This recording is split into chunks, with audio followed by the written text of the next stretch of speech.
House Speaker Johnson, Senate staff as well, are getting briefed today about those mysterious SUV-sized drones spotted in the skies over New Jersey. More drones were reportedly spotted over warships off the West Coast, over nuclear sites across the West, even over the CIA in Langley, Virginia. An official with the White House National Security Council saying there's no evidence the drones are a national security threat or are linked to a foreign government. Joining us now is Democratic New York Senator Kirstin Gillibrand, who serves on the Intelligence Committee. I'm sure you're getting a lot of calls from constituents as well in New York, but this is an issue for the Intelligence Committee.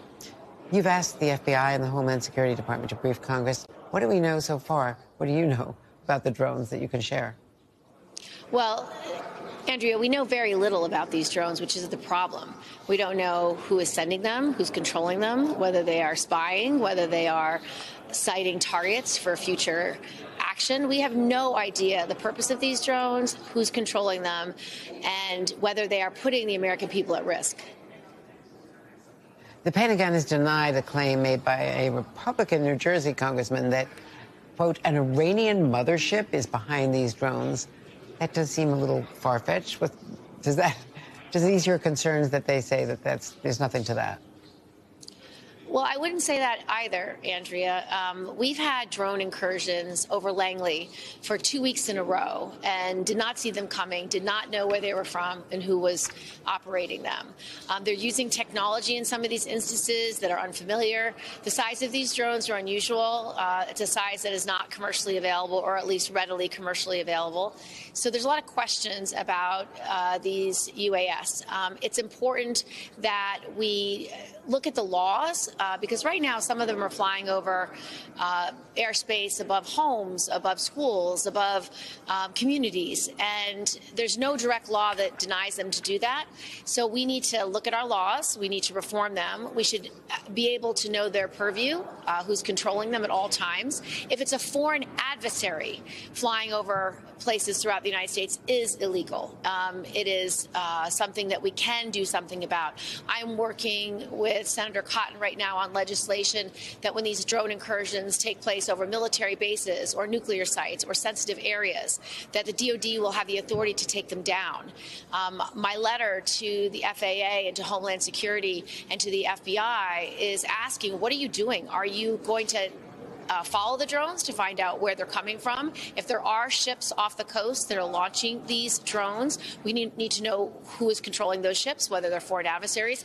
We know, Andrea, that Iran, that China, that Russia have extremely sophisticated drone capabilities. We've seen drones used as a weapon of war in Ukraine. And so these are the reasons why I have high concerns and am quite dissatisfied by the response by Homeland Security, FBI, and FAA to my request that we need to have answers. They need to know where these drones are coming from. And we cannot simply say, well, they're not causing any harm. Well, do we know that? What are they doing? And who's sending them? Well, now you have given me a lot of information here. So I should roll back my skepticism about that. Yeah. But do you really think that there could be an Iranian mothership that close off the coast of the U.S., the Atlantic coast, let's say, to launch something there's that would go over Langley? Mm-hmm. Yeah, there's reason to believe that drone incursions that have happened over many months, over the last few years, at different places in the United States could have been launched from ships, particularly if you look at the drone incursions we've seen in Virginia, the drone incursions at Langley, the drone incursions around places that are easily accessible by sea. They need to be launched from somewhere. And so if it's a foreign adversary, a ship might be a very convenient place to launch a drone from. That's why you have to look at these questions.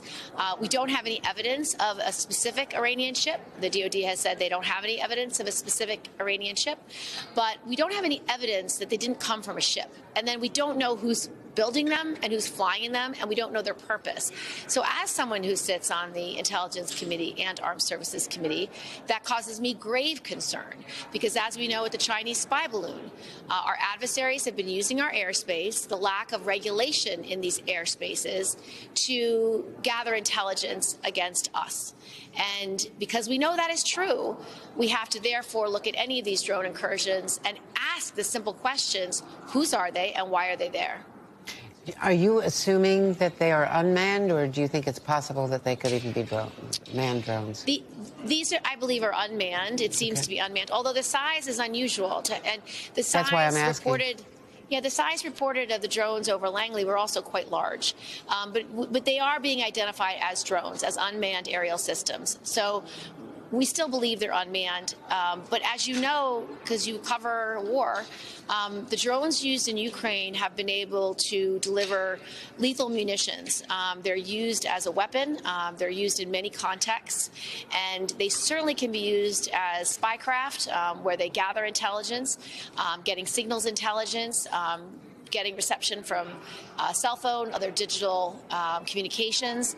We know this is feasible, and with the size of the drone, they could carry any payload they wanted to carry, any kind of weapon they would need to carry. So these are questions we should be asking. We should not be looking at these in the way we would look at a kite or a balloon.